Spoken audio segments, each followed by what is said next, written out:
Hello. 2 ദിവസായിട്ട് ഞാൻ ചെറിയൊരു പണിയിലാണ് ട്ടോ. എന്താന്ന് വെച്ചിട്ടുണ്ടെങ്കില് ദേ ഈ ഒരു ടെറാക്കോട്ട ജ്വല്ലറി ഈ ഒരു രൂപത്തേക്ക് ഞാൻ പെയിന്റ് ചെയ്തോണ്ടിരിക്കാണ്. കുറേ ചേച്ചിമാര് എനിക്ക് കണ്ടിന്യൂസ് ആയിട്ട് മെസ്സേജ് അയക്കുന്നതാണ്. ടെറാക്കോട്ട ജ്വല്ലറിയിൽ കഥകളി അവൈലബിൾ ആക്കോന്ന് ചോദിച്ചിട്ട്. അപ്പൊ ഞാൻ ജസ്റ്റ് ഗൂഗിൾ ചെയ്ത് നോക്കിയപ്പോ പല വെബ്സൈറ്റിലും 900, 1000, 2000 ആ ഒരു റേറ്റിലാണ് ട്ടോ. അപ്പൊ ഞാൻ തന്നെ ഞെട്ടിപ്പോയി. ഇവിടെയാണെങ്കിൽ ടെറാക്കോട്ട ജ്വല്ലറി ഉണ്ടാക്കാനുള്ള ഫെസിലിറ്റീസും ഉണ്ട്, സ്റ്റുഡിയോസും ഉണ്ട്. അപ്പൊ പിന്നെ നമുക്ക് ഉണ്ടാക്കിയാലെന്താ? അങ്ങനെ ഞാൻ 2, 3 പീസ് ഉണ്ടാക്കി. നമ്മുടെ തന്നെ കുറച്ച് പേർക്ക് അയച്ചു കൊടുത്തപ്പോ അവർക്ക് ഭയങ്കര ഇഷ്ടായി. നല്ല ഫിനിഷിംഗ് ഉണ്ടെന്ന് പറഞ്ഞു. അപ്പൊ എനിക്കും കുറച്ച് കോൺഫിഡൻസ് ആയിട്ടോ. അങ്ങനെ നമ്മുടെ ഫസ്റ്റ് ലോട്ട് പെയിന്റിംഗ് ചെയ്തോണ്ടിരിക്കയാണ്. മാക്സിമം ഡീറ്റെയിലിൽ തന്നെ പെയിന്റിംഗ് ചെയ്യാൻ ഞാൻ ട്രൈ ചെയ്തിട്ടുണ്ട് ട്ടോ. അപ്പൊ നിങ്ങൾക്കും കൂടെ ഇഷ്ടായോ എന്നുള്ളത് കമന്റ് ചെയ്തിട്ടൊന്ന് എന്നെ അറിയിക്കണേ. അപ്പൊ നമ്മുടെ പെൻഡന്റിന്റെ എല്ലാ പെയിന്റിംഗ്സും ഇപ്പൊ കംപ്ലീറ്റ് ആയിട്ടുണ്ട്. പെൻഡന്റ് മാത്രല്ല നല്ല ക്യൂട്ട് ആയിട്ടുള്ള ഇയറിംഗ്സ് വിത്ത് ജുംകാസും നമ്മൾ റെഡിയാക്കിയിട്ടുണ്ട് ട്ടോ.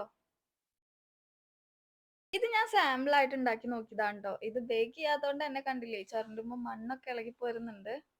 ഇതാണ് നമ്മൾ ബേക്ക് ചെയ്തിട്ടുള്ള ഫൈനൽ ആയിട്ടുള്ള നമ്മുടെ ജ്വല്ലറി. ഇതിന്റെ പ്രൈസും ഡീറ്റെയിൽസും എല്ലാം ഞാൻ ഡിസ്ക്രിപ്ഷനിൽ മെൻഷൻ ചെയ്തേക്കാം. അപ്പൊ ഇത് ഓർഡർ ചെയ്യാൻ വേണ്ടിയിട്ട് ബംഗാളി മല്ലു കളക്ഷനകത്ത് മെസ്സേജ് അയച്ചാൽ മതി ട്ടോ. അപ്പൊ ഇങ്ങനെയാണ് ഇതിന്റെ ഫൈനൽ ലുക്ക് വരിക. എങ്ങനെയുണ്ട്, രസമല്ലേ? അപ്പൊ നമുക്ക് അടുത്ത വീഡിയോയിൽ കാണാം. ടാറ്റാ.